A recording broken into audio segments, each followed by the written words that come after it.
Now, in this video, I'm going to share with you a number of ways in which barristers or legal people who are cross-examining you or asking you questions at court have advantages over you as a witness.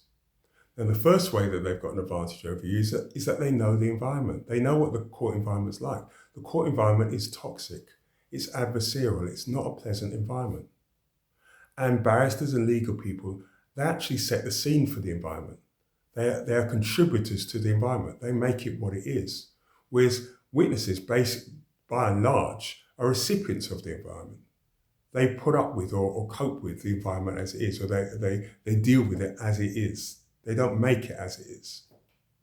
Hope that makes sense to you. Now, that's the first way in which they've got an advantage over you.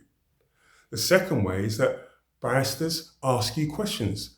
They ask you questions and you are expected to answer the questions. You're not asking them questions. It's not a two-way street, it's a one-way street. They ask you questions and you answer it. Also, when they're asking you questions, they're dictating what you talk about.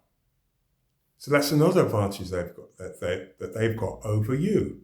They make the decision about the things that are discussed and the things that aren't discussed. Now, the third way they've got an advantage over you is that they're observing you. When they're asking you these questions, they're watching you. They're looking at your facial expressions. They're looking at your body language. They're listening to your tone of voice and the volume that you're speaking at. They're seeing if you look confident, if you're shaky, if you're nervous.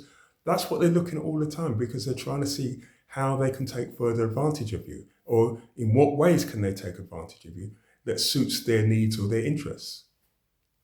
So that's the third way. The fourth way that they have an advantage over you is that they're practicing and preparing and honing their skills all the time on the likes of you and me as witnesses.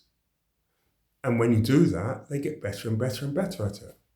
Now let me ask you a question, an important question. How often are you practicing and preparing, answering questions?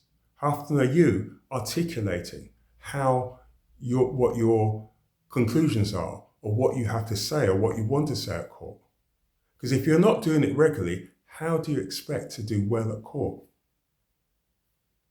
Let me leave that as a question for you to be thinking about and considering. Thanks for listening.